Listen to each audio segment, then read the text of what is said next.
నేను ఇక్కడ ఒక వీడియో పెడుతున్నాను, ఒకసారి బాగా చూడండి అందరూ. జరిగింది కొట్టే ముందు వాళ్ళు చిన్న విషయం కనుక్కున్నారు, వీడెవడు అని. పలానా గుట్టిపల్లి సాకలోడు అని తెలుస్తున్నాం. కానీ సాకలోడు అయితే ఏమైందని కులం తెలిసిన తర్వాత మమ్మల్ని జరిగింది. మేము చాలా తీవ్రంగా ఖండిస్తున్నాం. దీన్ని ఖచ్చితంగా మా విషయం తెలుసుకున్న తర్వాత, సాకలోడని తెలిసిన తర్వాత వాళ్ళు మూకమ్మడికి దాడి చేసి మీకు ఎక్కడ దిక్కు ఉందో, ఏం చేసుకుంటారు, మేము చేసేది ఇంతే, మా పరిస్థితి ఇది, మా వ్యవహారం ఇది అని ఒక సవాల్ చేయడం జరిగింది. ఇక్కడ మాకు తగిన న్యాయం జరిగేంత వరకు పోరాటం చేస్తాం. గ్యారంటీగా ఖచ్చితంగా ఆంధ్రప్రదేశ్ మొత్తం కూడా ప్రజలు మొత్తం ఒక యూనిటీగా రేపొద్దు నుంచి ధర్నాలు చేయబోతున్నాం. ఇక్కడ పామూరు పోలీస్ స్టేషన్లో మాకు న్యాయం జరగకపోతే ఖచ్చితంగా రాష్ట్ర బయటగా అందరికి ఇన్ఫార్మ్ చేశాం, అందరి విధి విధానాలకు చెప్పాం. ఖచ్చితంగా మేము న్యాయ పోరాటం చేస్తాం సార్.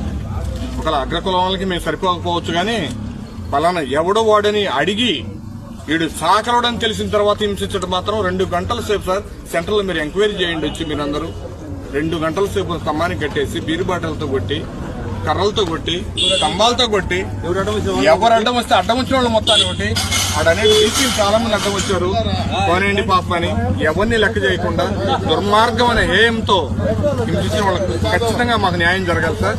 ఇక్కడ ఖచ్చితంగా మాకు న్యాయం జరుగుతుందని ఆశిస్తున్నాం. ఒకవేళ అతని వల్ల ఏమన్నా తప్పు జరుగుంటే చట్టానికి అప్పగించవచ్చు. పోలీసు వారు ఉంటారు, పోలీసు వారికి ఫోన్ చేసి ఈ వ్యక్తి వల్ల ఈ విధంగా నష్టం జరిగింది, ఈ విధంగా ఇబ్బంది జరిగింది, దీన్ని తప్పు చేసాడని చెప్పి పోలీసు వారికి అప్పగించాలి. కానీ ఆ విధంగా స్తంభాన్ని కట్టేసి కొట్టడం అనేది చట్టం చేతుల్లోకి తీసుకున్నట్టే.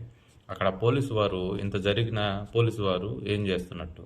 పోలీసు వారు పోయి వాళ్ళని ఎంక్వైరీ చేసి ఎవరైతే అతని మీద దుర్మార్గంగా పాల్పడ్డారో వాళ్ళని తక్షణమే అరెస్ట్ చేసి, వాళ్ళను కూడా ప్రతిరోజు చూపిస్తుంటాం కదా మనము ఆంధ్ర రాష్ట్రంలో జరుగుతున్న విషయాలు, నడి రోడ్డు మీద నడిపించేది, అలా నడిపించాలని